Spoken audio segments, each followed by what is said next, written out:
and welcome to Cellular Healing TV. I'm your host, Meredith Dykstra, and this is episode number 202. We have our resident cellular healing specialist, Dr. Dan Pompa, on the line, and today we welcome special guest, Mark Sisson. And we have a really, really exciting topic for you guys today, one we get questions about all the time, talking about ketosis and how to safely go in and out of it. Mark just wrote a new book. It's called the Keto Reset diet. And I'm going to tell you a little bit more about Mark, but this is going to be a really fun discussion for all of you who call in, write in, want to kind of know the implementation of what this looks like to kind of safely incorporate ketosis into your life. So before we dig in, let me tell you a little bit more about Mark. Ancestral health pioneer and ex-endurance athlete, Mark Sisson is the New York Times bestselling author of the Keto Reset diet, best-selling author of Primal Blueprint and Primal Endurance, and blogger at top-rated health and fitness website, marksdailyapple.com. He's the founder of several companies, Primal Blueprint, devoted to designing state-of-the-art supplements that address the challenges of living in the modern world, Primal Kitchen, delivering uncompromisingly delicious, nutrient-dense foods that are always dairy, gluten, grain, soy-free, and full of beneficial fats and high-quality protein, which I was just saying, I love your Primal Kitchen mayo. It's fabulous. And Primal Kitchen Restaurants, a franchise of Primal Paleo-aligned restaurants that offer healthy, clean, and organic, fast, casual dining options. And Primal Health Coach, an unparalleled and fully rounded health coaching and business education program. Join Mark as he shares over 3 decades of research and experiential learning and unlocks the keys to building metabolic flexibility, becoming a fat-burning beast, and taming hunger and cravings forever. Welcome, Mark, to Cellular Healing TV. We're so excited to dig in. I'm so thrilled to be here. Yeah, Mark, your book, I should really show it. I have it here, and it's such an amazing resource. I know that so many of our viewers and listeners are going to love it because you give the 21 days, right? I mean, you literally lay it out, right? It's like, and that's what people love, right? They want the recipes, they want the foods. Here's what to do for 21 days. And one of the things that, I talk about is how we use ketosis as a tool, right? Moving in and out of it, just like our ancestors did. I have to start here though, because I want to hear even about how this book differs from some of the other ones that I know many of our viewers have probably read. But, how did you get into this, man? You were an athlete, kind of tell your story a little bit. Yeah, I was an endurance athlete and primarily marathons in the late 60s, early 70s. By the way, opposite of what most people would think, right? Ketosis these are high carbs. So. Sure. No, that's exactly right. And that's what got me here. So, and I was a pretty good marathoner and finished 5th in the U.S. National Championships in 1980. Finished 4th at Ironman Hawaii in 82. Had some nice success. But with all the training and all of the high carb diet that it took to fuel all the miles that I was putting in, I started to develop some OCs and some itises. I had tendonitis and arthritis, and I had irritable bowel syndrome and got sick a lot because my immune system was trashed. And after I realized that my original mission which was to achieve fitness and health, had kind of fallen by the wayside in pursuit of just abject performance. Yeah. So I looked good on the outside and I was racing well, but I was falling apart on the inside. I had to retire and I had to re-examine all of my methods and my lifestyle and kind of rededicate the rest of my career to finding ways to be strong, lean, fit, happy, healthy, productive, all the things that we say we want without all of that pain and suffering and sacrifice. And that's really what led me down this path of exploring ancestral health initially and looking at when paleo was just starting out as a concept, try to emulate what our hunter-gatherer ancestors did and ate and the lifestyle behaviors that they exemplified, which, because I had an initial interest in evolution, kind of tied together nicely with the clues that come from evolution, maybe what the genes are expecting us to do to manifest this strong body, and then being verified recently by genetic science and all of the, virtually every study that looks at what's going on when you change one of the variables in this human equation looks at what happens at the level of gene expression.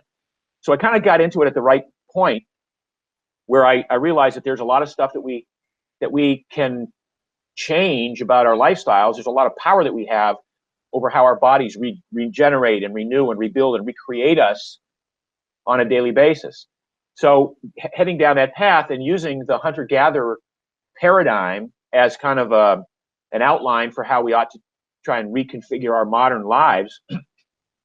And this included sleep, getting enough sleep and sun exposure and play and literally going out in nature and listening to the sounds and getting our hands dirty and exposing ourselves to bacteria and microbes and all the things that our hunter-gatherer ancestors did as a routine on a daily basis and didn't think about it. And now we have to sort of think about it. How do I get these behaviors back into my life so that I can get the manifestation of that gene expression in the ways that we want? Ultimately, a lot of this came down to diet. It seems to be kind of the initial jumping off point for so many people, that you got to get the diet right. You got to figure out a way in which you can present information to your body in the form of food that manifests itself in increasing muscle tissue and improving immune system, in improving the ability to burn fat and access that energy, and creating what we call metabolic flexibility. So all these things came together for me about 15 years ago. And so for the last 15 years, I have been eating a low carb diet. I have been very happy with the results. My muscle mass is fine. There's the energy levels I have throughout the day, great. Cognition, great. I sleep well. I'm generally in a good mood. All the things that I'm looking for, checking off the list. So you might say, well, if it ain't broke, don't fix it. Why would you go keto? Well, I've been writing about ketosis and a ketogenic diet on and off for the last 15 years, doing a lot of research on it. Know a lot of friends who have been keto, have been keto myself. If you're low carb, of necessity, every once in a while, you just do a little audit of the previous day's food intake and you go, oh my goodness, I only had 40 grams of carbs yesterday. That was a keto day for me. And I didn't really even, notice it that much. Right. So I've been in and out of ketosis on and off, but never spent a lot of time in it. So about a year and a half ago, I thought, you know what? I'm big on performance and experimentation, and I'm always looking for the next level of performance. And maybe there's something, even though I feel great, maybe there's something out there that's a little bit, one step up, one notch up. So I did a 60-day full deep keto experiment. Felt great. Felt like I actually added muscle in my gym workouts. Felt like I burned off a little bit more fat. Felt like I was getting a little bit better cognition, had a little bit more energy throughout the day. Oddly enough, felt like I was sleeping better, or at the very least needed less sleep, which I sort of chalked up to, well, maybe because the brain works so well on ketones, maybe it's doing more work in less time while I'm sleeping in the neural rewiring and all the things that it does. Anyway, so I came out of the experience and I thought, wow, I assumed everything was awesome in my life, and yet I found that it could be even better if I did this. So I realized, and I think to myself a lot when I do these experiments, if I got those kind of results, and I really wasn't even anticipating that much, I wonder how many tens of millions of people who are stuck in their diet, who are plateaued despite their best efforts, who are even maybe in the ancestral paradigm doing reasonably well, but would like to do better. And so that was the impetus for writing the book, The Keto Reset Diet. And it's become, in the last year since I started writing it, it's become a whole new level of performance for me. And now I live in what I call the Keto Zone. So what I mean by that is, because I did the deep work going into and doing a keto reset, I literally reset my metabolism. I made my metabolic flexibility that much more robust. I created that much more metabolic efficiency, to the point that I'm able to get more energy out of fewer calories being put into my body. And we'll talk about that later. That now I live in this nice little comfort area where I don't have to think about being keto. Some days, I do an audit at the end of the day and I go, wow, I only had 40 grams of carbs today. Other days I go, geez, I had 175 grams of carbs today. But the main key point here is I didn't know the difference. I didn't feel anything different, because I have this robust metabolism that can take energy from fat off the plate and burn it, can take energy off the fat on my body and burn it, can make ketones from the fat on my body and send that to the brain if necessary to replace the glucose that I didn't consume that day, or in the event that I consume glucose that day or carbohydrate to convert to glucose, that machinery worked extremely well. And it's just a really nice, kind of comfortable area to be in, to know that as long as I don't go way overboard and start taking in 350, 400 grams of carbs a day in and day out, that I can hang out in this zone and really use ketosis as literally a tool, as you describe, and as I certainly describe in my book, as a means of reestablishing metabolic flexibility to give me this amazing opportunity to cruise through life and just not have to think about every little thing I eat. Yeah. Yeah. I mean, that's one of the things I preach and teach. I believe that flexibility is an amazing state of health that, you do have to adapt and get into. And we want to get some tips there because, look, I believe it's actually healthier. I believe that increase in carbs certain days, mixing it up, the ability to do so is actually better for you. And again, it's imitating our ancestors. When they had more, they ate. When they had higher carbs, they ate higher carbs. However, the base of their diet was obviously a lower carb diet. Look, when you look at studies today, a lot of the studies on low carb diets are done at 150 grams of carbs a day, which, you and I would be like, oh, that's a high carb day, right? It's like, so exactly. Yeah. When I say I'm eating high carbs, oftentimes it's still defined as a low carb diet, right? So, we have to get our listeners to understand that, but give this flexibility that you're talking about, right? Let's, in your book, you obviously give some tips here, right? But it's like, give our viewers and listeners tips on how to achieve this flexibility, because I can tell you it doesn't happen for everybody right away, right? They don't make the transition well, right? They switch over, they have a carb day and it throws them off. They have, how do we achieve that faster? Well, first of all, to your point, I know a lot of people who claim to be keto, but then when they say that they have 75 or 80 grams of carbs in one day, they are kicked out of keto and feel like crap for 3 days. That's almost the definition of metabolic inflexibility. Yes. So there's a lot of work to be done there, right? Yeah. Well, to create this metabolic flexibility, you do have to do the work. There's not a pill that you can take. You can't do ketone supplements and measure your blood ketone levels and go, oh, I'm 5 millimolar. I'm very successful at this keto thing, right? Yeah. I say, and like Dom D'Agostino would agree, and he's been one of my mentors in this field. We've interviewed a few times. Yeah, that you got to spend 6 weeks in keto to really get the benefits that will be long lasting. And when I say long lasting, what I'm projecting I'm going to be doing right now for the rest of my life is I'll be doing at least a 6-week full on all in keto reset once a year. Yeah. Just to, you know what I mean? Just the way somebody would do a cleanse, an annual cleanse or a new year, new you, program. I'm suggesting that would be a great way to do it. It would sort of emulate a seasonal opportunity that an ancestral, not opportunity, but a lifestyle that was forced upon one of our ancestors. And what happens is, I was just going to say, in your book, you talk about some of the benefits. I know you're going to another point, so don't forget your point. However, because we may have a lot of new people, talk about some of the benefits of doing that 6-week. Raising up these ketones. Right. Yeah. So when you withhold carbohydrates to the extent that the brain initially says, whoa, there's not going to be much glucose for a while, let's figure out a workaround. And that workaround is hardwired into everyone.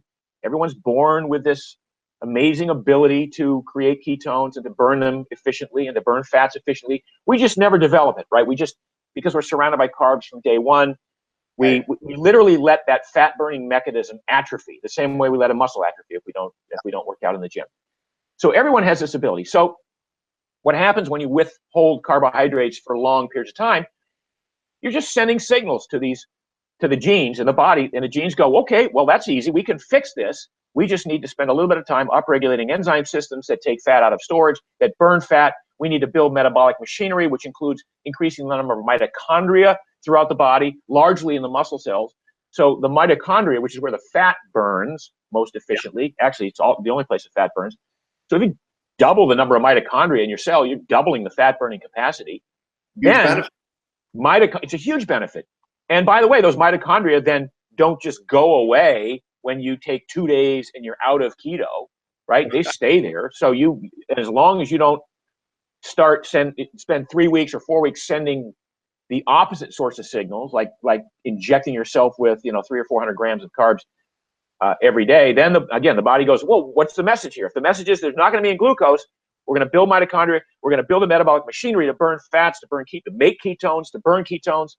This is going to be awesome. We can handle this. It's no problem. And then you can screw it up by going back and just saying, well, there's going to be a lot more glucose, and the body, which then says, I don't like to waste energy, so I'm not going to take my fat out of storage. I don't need to. You're presenting all this glucose, this carbohydrate all the time. So let's just burn that. And let's just, that's all we're going to depend on. And so it's, you get to choose how the body reacts or adapts to the signals that you're giving it. It's so empowering when you get this concept. Now, when you spend 6 weeks in ketosis, you get this upregulation of all these enzyme systems. You get this mitochondrial biogenesis, which is the building of new mitochondria. The mitochondria have their own DNA. It's called mitochondrial DNA. And they get the message that not only are there going to be more of them, they have to be more efficient at their throughput of fat. You get a decrease in inflammation, which is one of the biggest things that people notice going on a keto diet, even in the first couple of days. They lose weight and they go, oh, this is great. I must be burning a lot of fat. No, you're actually decreasing the amount of water that you're storing as a result of your systemic inflammation from your crappy diet, right? So there's a decrease in inflammation, which means a decrease in joint pain for a lot of people, which means just a feeling of well-being. There's an increase in energy that a lot of people will report after, say, a week and a half or 2 weeks. There's a dip in energy, and we talk about in the book how we can mitigate that dip. But there are all of these, and I think the number one benefit for most people, and certainly that for me, is a decrease in hunger, appetite, and cravings. That the keto diet, the keto concept, which makes you so good at burning your own stored body fat and so good at making ketones. Do you know the liver? I just found this out about 6 months ago in my research. The liver can make up to 150 grams of ketones a day. That's like 700 calories worth of energy that is all used to replace glucose. Yeah. So not only do you not need to take in a lot of glucose when the brain gets used to burning ketones instead of glucose, not only do you not need to feed the muscles glucose, because when they become fat adapted, they become really good at burning fat, but you have this closed system that you can burn fat off your body. You can make glucose to the extent, or glycogen to the extent you need to from the glycerol molecule, or the glycerol end of the triglyceride. And then you can take the other 3 fatty acids and either combust them directly for energy or make ketones and offset your need for glucose. It's such a great, it's like, we talk a lot in science. I'm sorry I'm rambling on here, Dan, but I get so excited about it. But we talk a lot in science about evolution and how evolution typically isn't very elegant. Evolution doesn't look for the perfect solution. It looks for the adequate solution, to allow the organism to survive. Survival solution.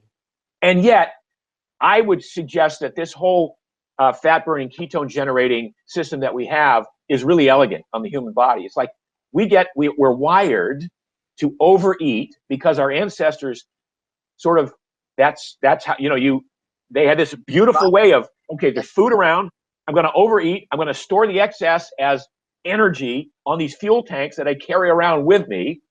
And in the next 2 or 3 days, if there's no food, no problem. I get to take it out of storage, burn it. I get to burn fat. I get to make ketones. I get to offset the need for glucose. I get all these great benefits because I'm wired to overeat. Yes. Well, that works, again, for a survival mechanism, that works beautifully. But in today's day and age, we're still wired to overeat, but we haven't developed the skill to take that, to take a day or two and just extract those energy units from our stored body fat and combust them and live our lives. So anyway, I get so excited about this. I just kind of, I want to be clear for our viewers and listeners, what you're saying, because I think it's so important, that it's incredibly healthy and beneficial to be able to switch to be a glucose burner and a fat burner. Here's the problem. Most Americans have lost that ability.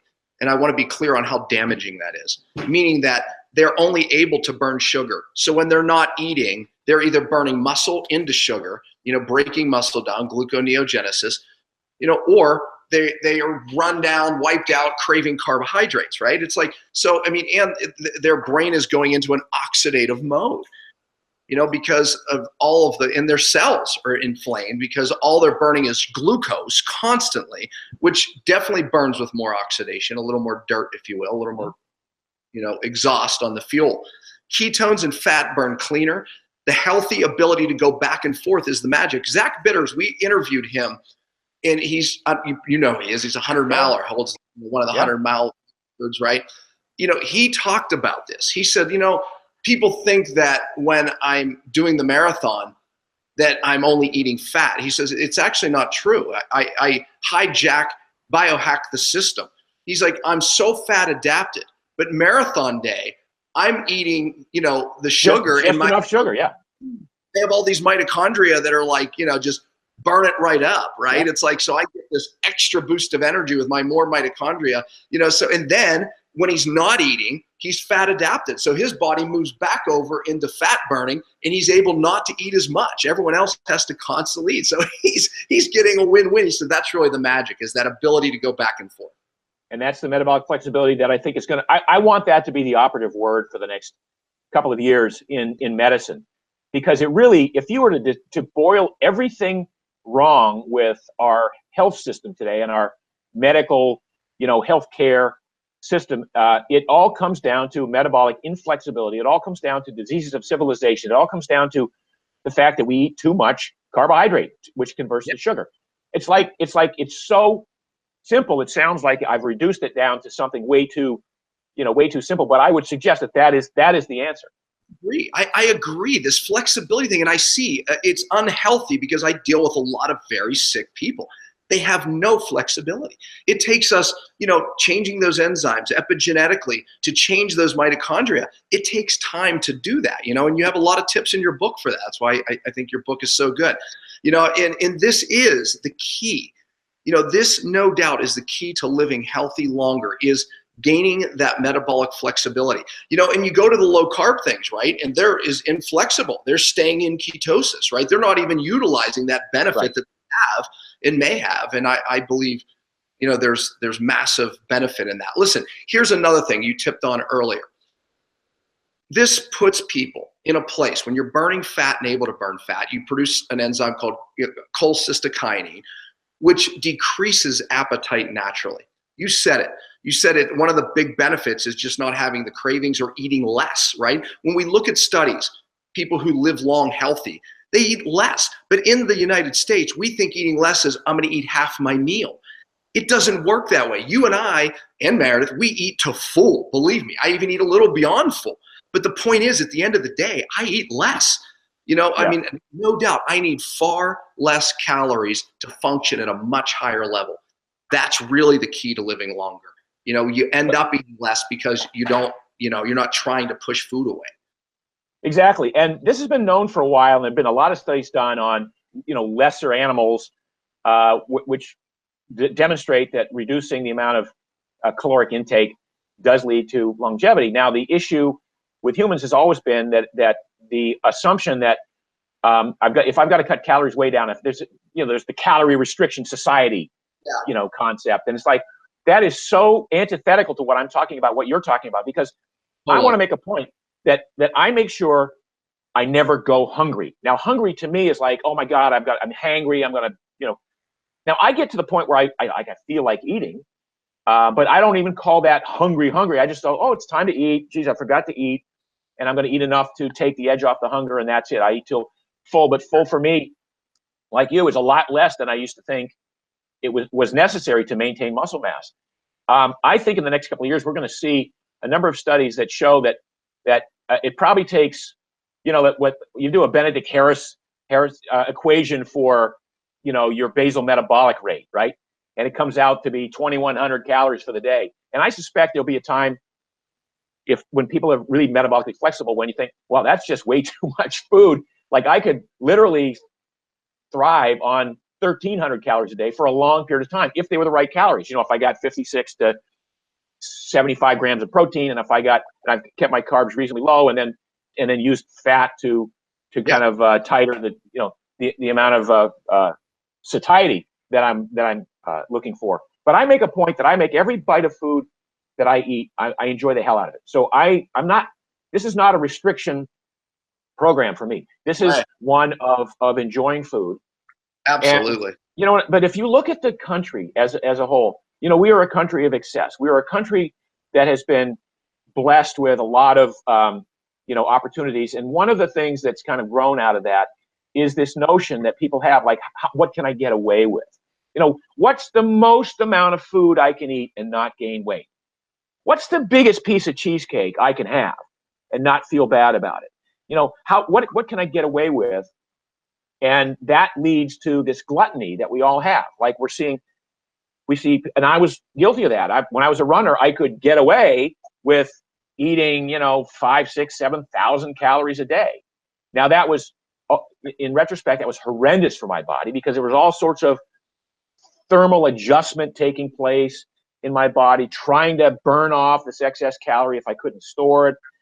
I couldn't sleep at night. I'd have probably a sleeping temperature of 102 degrees, like a mild fever, just because my body was trying to get rid of all of the calories that I was consuming because I could get away with it because I wasn't gaining weight, right? I wasn't getting fat. I was a 142-pound marathoner running 110 miles a week. So I was guilty of that same thing. Now, oddly enough, I go to the gym today and there's guys on the treadmill and gals on the treadmill. It's like they're doing 450, 500 calories in a workout. And I'm like, okay, why are you training for a 10K? Oh, no. We're just here. Well, why are you running on the treadmill so much? And the answer often is because I like to eat. It's like, whoa, wait a minute. You are doing all this work because you haven't put a lid on your appetite. You haven't gotten a hold of your appetite, hunger, and cravings. You're trying to earn or deserve a couple of more bites of something you probably shouldn't eat in the first place. That, how crazy that is to, it doesn't work anyway. I don't know if you saw this. Exactly. Scientific America, they went out and spent time with the Hadza tribe, right, in northern Tanzania. Yeah. And yep. The last hunting gathering tribes, they measured these people who go out all day without food. By the way, they're intermittent fasters, right? They go out all day, fat adapted. So they were measuring their caloric output, and with the most accurate way.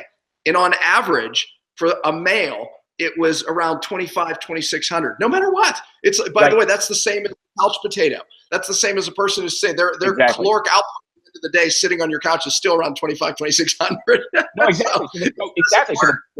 So that's you can look at it two ways. You can look at it one way, which is, oh, geez, then what's the point? I thought the whole point was to become wasteful with my calories and develop a high metabolism, a fast metabolism. Isn't that what I want? As a part of my, my strategy for maintaining optimal body weight. And the answer is no, it's not. I mean, if you could take a look at what's going on inside the body and realize that if you, instead of saying what's the most I could eat and not gain weight, and reversed it and said, what's the least amount of food I can eat? Maintain muscle mass, have all the energy I require, never get sick, and most importantly, not be hungry, because hunger ruins the whole thing, right? But if you look at it from that point of view and you say, well, what's the least I can eat? And it's a remarkably small number compared to what you think you needed in the old days, right? Particularly if which is what I don't know how you orchestrate your own eating schedule, but I eat 2 meals a day. I can't eat 3 meals a day. It's just 2. There you go. There's days where my wife and I are on vacation. We're like, we're going to eat 3 meals a day. We can't. It's like exactly. You're like, I don't eat breakfast. I have my first meal usually around 1 o'clock in the afternoon. And, I get up 6:30, have a cup of coffee, but that's it for the day. And I go to work and I do podcasts and I write and I go to the gym and I work out fasted. I don't eat any post-workout meal. I come home, I eat around 1 o'clock, and then I have my second meal, usually around 7. And it's dinner. It's usually when my wife says it's time to stop work. So I work until 7 usually most of the time. And that's it. You're right. When we go on vacation and you go, well, geez, what are we going to do? Well, let's have breakfast. So you have breakfast, and then you go, well, there's like, how could we possibly eat lunch 4 hours later? Exactly. And yet that's how people live their lives. People live their lives thinking, Well, breakfast, lunch, dinner, and not only that, but 10:30 break, bagel and coffee or donut and coffee in the break room. 3 o'clock in the afternoon, pick me up, snacking in front of the TV, watching Game of Thrones with a big, whatever. So when you develop this skill, this metabolic flexibility, this ability to wake up in the morning and go, oh, I don't need to eat breakfast. I have all the energy I need to get the day started. Still burning fat. You're burning fat, and you're doing it efficiently. So it's not like I've had 9-10% body fat for the last, for 40 years. So it's not like I get fat and then don't get fat. It's just that I'm very efficient at how I either store it or take it out of storage, right? But if you come to that point where, first of all, you only eat 2 meals a day of choice, it's like not something I force myself to do. It's like that's how I wind up. I only eat when I'm hungry, and those are the times I get hungry. And sometimes I'm hungry and I don't eat because I got work to do and stuff like that. But it's almost impossible then to get to 3,000 calories a day, right? Yeah. Or whatever. So it's so easy to what I would say trend toward your ideal body composition in incorporating this keto ability. This sort of newfound skill to be metabolically flexible and to extract energy from whatever substrate is available at the time. Yeah, and I want people to be clear. Mark and I and Meredith, it took time for us to get this efficient, right? So I could not even be in ketosis, purposely trying to increase my carbs. And before my first meal, if I measured my ketones, I'm far into ketosis without even trying, right? I mean, it's like, that's the point, is we're still benefiting from ketones even when we're not in ketosis, because we're that metabolically flexible that our body's burning fat when it needs to. When we eat glucose or carbs, our body burns it. But I think that you hit it though. This is a big problem. I went to Israel for a docuseries that we were filming, and they were eating 3 meals a day, and I was with the crew.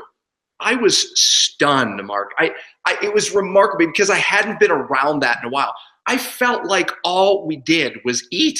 It was it was the breakfast thing, right? And the whole thing. And then it was like, just when the day got going, it was like they were going, okay, where were you eating for lunch? I'm like, holy cow. So we have to break now and go to lunch. Then it was another hour, for the lunch. And then it was a dinner. Oh, and then in between on the bus to the next shoot, they were, there was eating going on. I'm thinking, this is ridiculous. I'm telling you, if you want to age faster than anybody, simply eat that often. And you're right. At the end of the day, you add the increased carbs to that. You add, eating all of these things that we shouldn't eat all year round to that.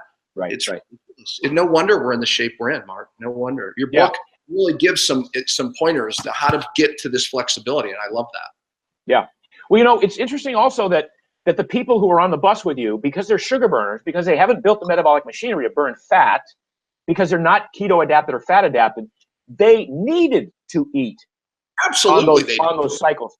So that's when people hear about what we're talking about here, keto, and they go, well, I could never not eat breakfast. I could never skip a meal. I could never go a day or two without eating. Oh, they need it. And the answer is they can't, without incredible amount of struggle and sacrifice and focus and concentration, because when you haven't done the work, when you haven't built the metabolic machinery, when you are carb dependent, then you literally do have to eat every couple of hours, because the body either can't store any more glucose in the muscle cells, so it stores it as fat in the fat cells. The amount of insulin that you've just secreted in response to that overconsumption of carbohydrate has not only caused the body to try to dispose of those carbs, but also has locked the fat into the fat cells, and now you are unable to take that fat out of the fat cells and actually use it as energy, which was always the intention, that as part of the elegant system that is created through evolution. Jason, so you got all these. Sorry, go ahead. Finish your point. No. I just so that's the reason for the last 40 years in this carb-centric America, anyway, people have said, "Oh, don't go 3 hours without eating. Humans are grazers. Don't go 3 hours without eating, particularly carbohydrates, and get a little bit of protein at every meal, because you don't want to be cannibalizing your muscle tissue." Right. That concept of cannibalizing muscle tissue only happens because when you do run out of carbs, or you are unable to access any more stored body fat, the brain, which needs, because it hasn't learned how to burn ketones, the brain, which then only runs on glucose, goes, where are we going to get our glucose? I know.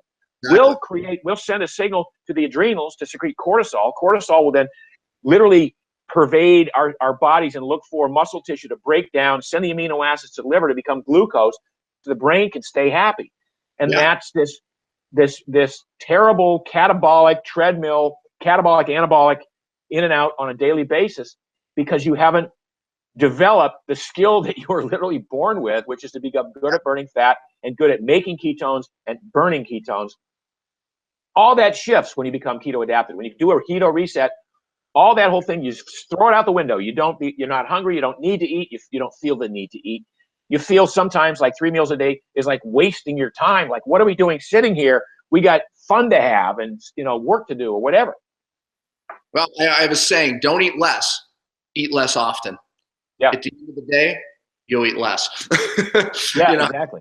Jason puts it this way, just to describe exactly what you're saying. You're eating and you're pushing the glucose in the cells, right? Pushing it in the liver, which holds most of it. Then when the liver's full, then it's pushing it in the muscle cells, right? And then it runs out of space. And then it's now fat, right? Now we're pushing into the fat cells, right? So, this is how America gets fat. When you eat less often, what we're talking about, and lower carb, now we're giving our body time to burn those stores. So when we do eat glucose or carbohydrates, to say it like that, is we have plenty of storage, plenty. So we don't get that damaging effect, and we're definitely not storing it as a fat. But what happens is when you run out of storage for the glucose, now it's out causing damage, oxidative damage, damaging your cells, causing inflammation, right? Insulin is up trying to get rid of it, causing damage, inflammation. So, but when you give your body, when you're eating less often and lower carb, you have plenty of storage. You're not getting the damage.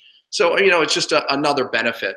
So, talk about, okay, what did you learn from your first books to this book? I mean, how would you differentiate this book from some of your other books, which were fantastic? Because kind of take us through that evolution.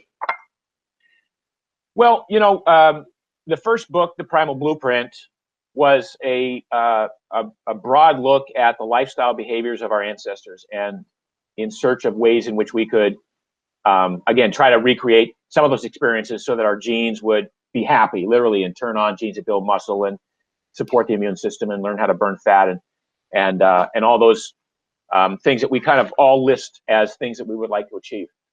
And the Keto Reset was basically next level stuff, right? It was like, okay, how do I take what I learned from the first book and build upon that? And so I think one of the things that I got from the research was this concept that I wasn't even quite that buying into the idea that we could eat less and thrive, that we could eat less and maintain muscle mass. I was more about, in the first book, shifting the macros around, but keeping the calories the same. And by shifting the macros, I read that book, so I gathered that. Yep. Yeah. So this was more of a, again, it's kind of next level stuff. How do I prove to myself and to my reader that it doesn't take that many calories for you to thrive? And I started looking at the human body as a closed system for days at a time, and thinking back to our ancestors and thinking, there were days when there was no food and you couldn't get hangry, right? You couldn't get upset or moody or beat up on your spouse or, yell at your kids. You just lived your life and moved on. And it wasn't a big issue because in this closed system, you take fat out of storage, you combust it, or you take some of the triglycerides and you spin off the glycerol and you make glucose, or you take the other part of it and you make ketones. It's such a cool closed loop that for days or even weeks at a time, there's no downside, there's no suffering, there's a loss of performance. In fact, in many cases, you would argue there's an improvement in performance. You would argue that a hungry hunter is actually a more acute, aware, hunter. Certainly on point and trying to address the reality that there's no food and I got to get food. Right. But it serves you no purpose to be depressed about it, to be pissed off about it, to be like, oh, I give up. There's no food. Hell, I'm gonna just pull over the side of the road and die. So this idea that we can be a closed system for long periods of time started to then lead me down that path of looking at the old calorie restriction society people. So got the Roy Walfords of the world who tried to keep the macros, whatever. They still had to keep their carbohydrate level high because everybody assumed you needed carbs, and yet trying to consume 1,200 calories a day for years at a time, and miserable. If you ever talk to any of these calorie restriction guys, they were freaking miserable. They were so trying to stay focused on what they were doing, but they couldn't because they weren't quite keto adapted. They were just kind of high carb, low calorie guys. But it was good idea, right idea, poor execution, I think.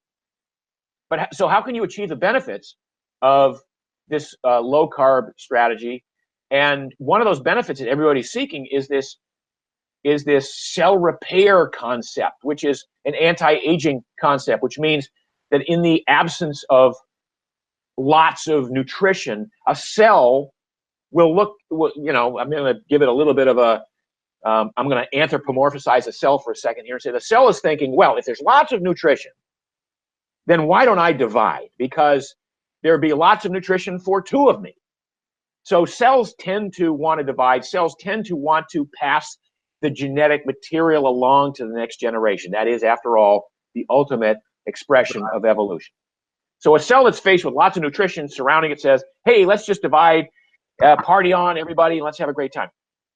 Cells that are also cells that divide, also, if you've heard about telomeres, there are a finite number of divisions that some of the organ systems in the body will allow the cells to divide into.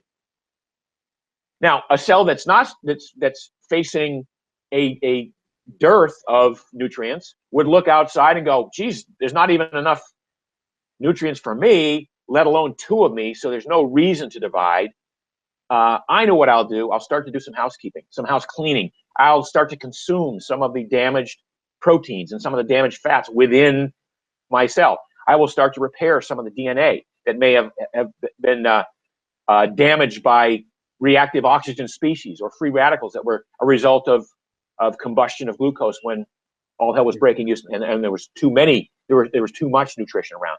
So the cell thinks kind of like, okay, I'm going to be protecting myself, I'm going to be repairing myself. There's even this autophagy which extends to senescent cells that just go, you know what? This cell right over here, we don't even need it anymore. All it's doing is causing potential for damage in the either the mitochondria or in the DNA. Let's just consume that cell. Let's just get rid of that cell. We don't need it anymore. And so this sucking our energy, and we're energy. So it's a really, again, it's an elegant housekeeping anti-aging concept that not many people either know about or understand. But I think that's where the new research is headed. It is because for the longest time, people thought that, fasting has some benefits, and I'd like to understand what the benefits of fasting is. But one of those benefits is once you are fat and keto adapted, then taking 2 or 3 days of not eating can have some pretty profound anti-aging effects. I'm pretty sure. Yeah. No doubt about it. We promote that on this show. I believe, a couple fasts a year, even just one extended fast is transformative. Autophagy, obviously your body will, as you pointed out, eat the bad cells. But here's the best part. You said it. The good cells get better. They get stronger. They get more fat adapted. The mitochondria get more efficient. I mean, all of that occurs. Everything that you said takes place. So I believe in periodic fasting, even weekly. I mean, I'll go a day without eating, because I'm fat adapted. I'll blow ketones up and my brain's using it. My body's loving the fat, But what happens? Stem cells rise. So you create new and better cells, and your body's eating the bad tissue. It's that stinking intelligent. So, we're talking about feast days and we're talking about famine. And that's my diet variation concept. It's feast, famine, cycling. Our ancestors were forced to do it. We kind of have to be a little more conscious about it. But I'll tell you what, it makes this all so easy, because when I know that I don't have to worry and I can eat a day of higher carbs if I desire, I'm metabolically adapted. I can do that. But also there's days, I had one yesterday. I didn't eat. I ate one meal. It was like later, it was like 5 o'clock, and I'm like, oh, I didn't even eat my early meal. I worked, and that actually happened 2 days this week already. And I didn't even plan it, didn't try it. It just happened because I'm fat adapted. I'm metabolically. Well, and that's what I do. That's how I do it a lot. Is I don't really plan on these fasts.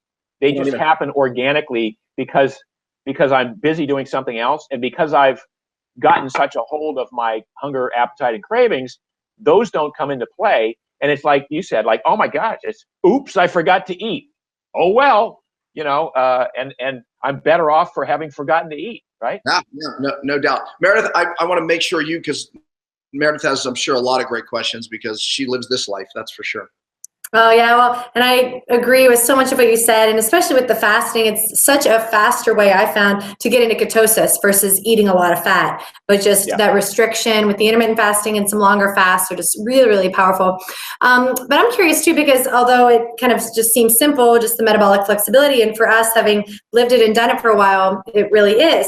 But I get a lot of questions about ratios of fat and protein and carbs, and specifically proteins and working out to get muscle gain. So can you speak to a little bit about those ratios and maybe someone who's just starting, how they could kind of go about determining that?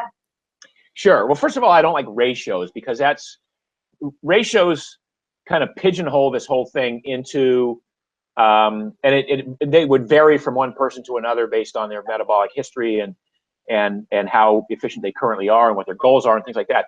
What I'd rather do is start and look at each macro individually. So when you look at protein, first of all, you don't need that much protein. You don't need as much protein as the rest of the world, particularly the bodybuilding world, would have you believe.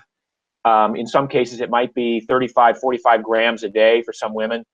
As it stands now, I can't imagine anybody that I know of whatever size, if they are metabolically efficient, needing more than 100, 110 grams of protein a day. I agree. Now you can take in 140 or 150 grams of protein, but then you're starting back on this inefficiency cycle where the body says, well, I'm metabolically efficient, so I don't need that much protein. And so I'm going to take the excess protein and I'm going to either have to spend energy deaminating it and peeing it out, or I'm going to have to turn it into glucose. I'm going to use it as part of my gluconeogenesis efforts. And so it becomes counterproductive to take in excessive amounts of protein. So if you start with protein and you go, well, on a daily basis, anywhere from 40 to 100, we'll say 110 grams of protein a day, but the body is so efficient at holding on to protein, particularly within those parameters, that I don't even look at protein on a day-to-day basis. Certainly not on a meal-to-meal basis. I look at it on almost a weekly basis. Like, how much protein did I get in the week? Because the body is so good with this amino acid pool and this protein sink, and it stores it as muscle. And there are a lot of things that the body does with amino acids that allow for a lot of leeway in protein. But in no event do you need to consume more than 100, 120 grams a day, no matter who you are. So let's start with that. And we started with 120 grams of protein as a max.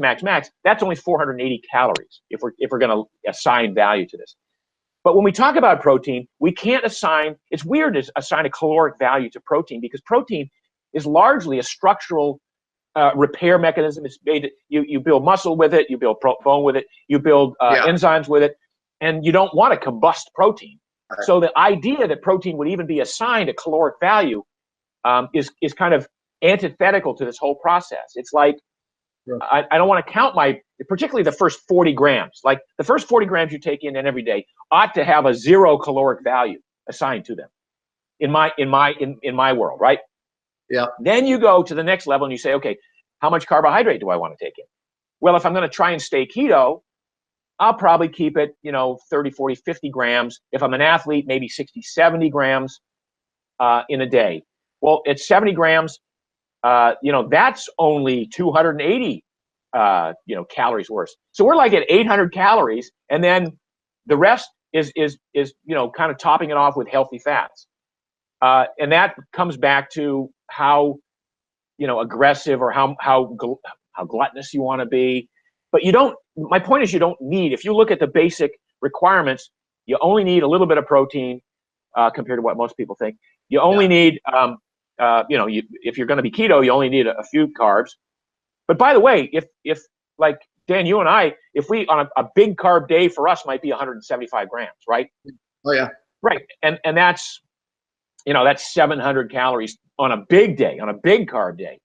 So the rest is fat, and fat has 9 calories per gram. So if you look at your macro ratios, you would say, well, how do I use fat to kind of top off my eating so that I'm satisfied, I've enjoyed the food experience, I'm getting enough extra energy or whatever energy is coming from the fat. So I don't look at the ratios as much as I look at 1, 2, and 3. How do I put them together? And I might look at a fourth macro right now, which is fiber, because I want to be sure I get enough fiber in my diet, because I want to be feeding my gut bacteria. And if I feed them appropriately, what are they going to be making? Short chain fatty acids, right? So they're going to be actually producing some fat themselves. And that's why on almost any given day, I have a big salad. And in that big salad, I put a lot of vegetables, a lot of fibrous vegetables. I'll put some form of protein, 20, 25 grams of protein on top. And then I douse it with some Primal Kitchen salad dressing, which is healthy fats made with avocado oil and herbs and spices and things like that. So now I've made this big, wonderful, tasty, crunchy, fulfilling salad that probably only has 20 grams of carbs in the entire bowl, because lettuce doesn't have virtually none, right? And it has 25 grams of protein, might have 25, maybe 30 grams of fat if I put avocado and a couple of nuts on top. It is a perfectly keto meal, and yet somebody would look at a salad and go, well, that's not keto. I thought keto was bacon, cheeseburger with butter on it. Yeah, right.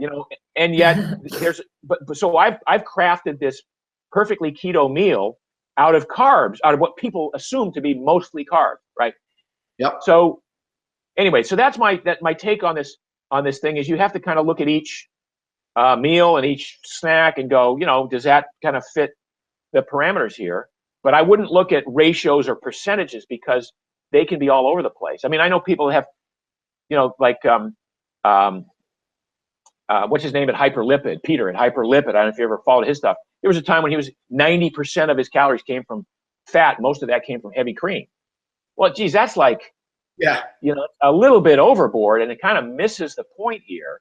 Yeah. That I want to enjoy every bite of food I put in my mouth. So if I'm forcing myself to eat a lot of fat just because I think that's how I'm going to, be keto. And by the way, Meredith, to your point about ketosis and using fats to be in ketosis, one of the interesting things about ketosis is basically a term that describes excess ketones in the bloodstream.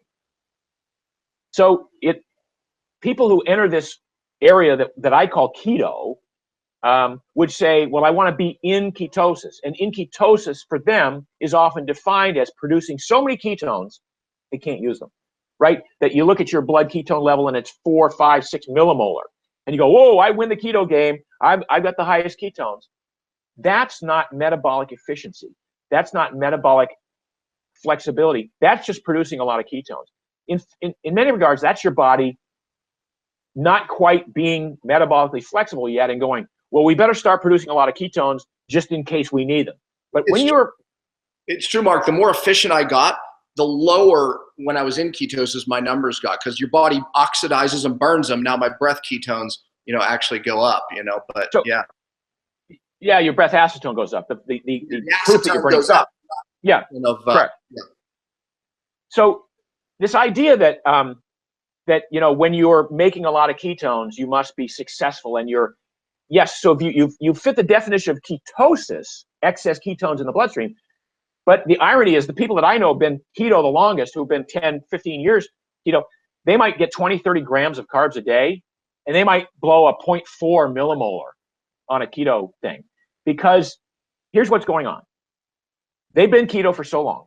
The muscles are so fat adapted that number one, they don't need that much in the way of glucose. And number two, and more importantly, the muscles that are so fat adapted go, you know what? We don't even need ketones.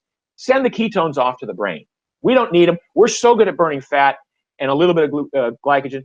We don't need ketones. Send them off to the brain. Now, the brain which has a pretty significant daily requirement for energy. 20 to 25% of our daily energy is consumed by the brain. But when it becomes keto adapted, it doesn't. And one thing you need to know about the brain is the brain doesn't have this dynamic range of energy requirements throughout the day.